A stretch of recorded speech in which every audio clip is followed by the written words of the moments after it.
Welcome to Power Talks with Santosa. We are in conversation with the Ambassador of Sri Lanka to Nepal, His Excellency Thosapala Hewage. Your Excellency, in 2004 December, there was a tragic incident in Sri Lanka, the tsunami. And as you know, the whole world is facing a lot of environmental threats, rise in the sea level, the global warming. As an expert of environment yourself and dealing with the recovery of tsunami in Sri Lanka, what do you suggest the world to learn from Sri Lanka in dealing with this inevitable disaster? Yes, as you very correctly pointed out, that tsunami affected Sri Lanka on the 25th December 2004. So that devastated the coastal belt of the country, and nearly 40,000 people were killed, and nearly 2 million, close upon 2 million people are displaced. During that time, I was the Secretary of the Ministry of Urban Development and Water Supply, and I had to play a major role with regard to identification of lands for construction of houses for these people. So therefore, we managed to provide them with permanent housing within a matter of 2 to 3 years. For all the families are settled in villages under permanent roof. So that is how we really recovered the tsunami.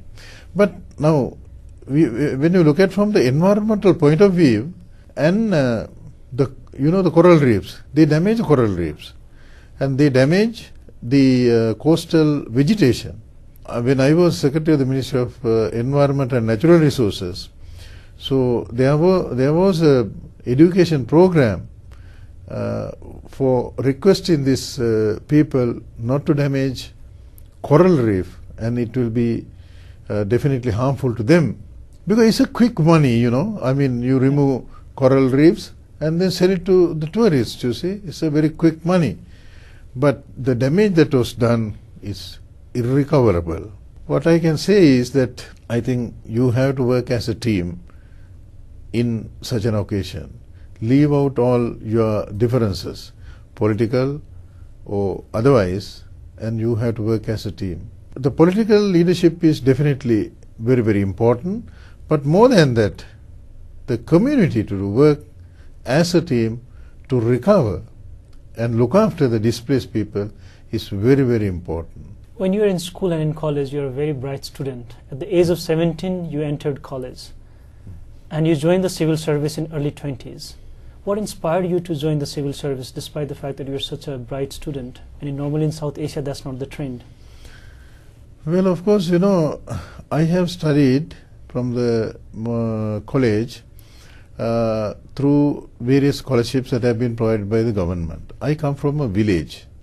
So what I thought, if I can do some service to the village people, I think that is a job I should really select. I came to Colombo after serving 10-12 years outside Colombo. You started with the land department?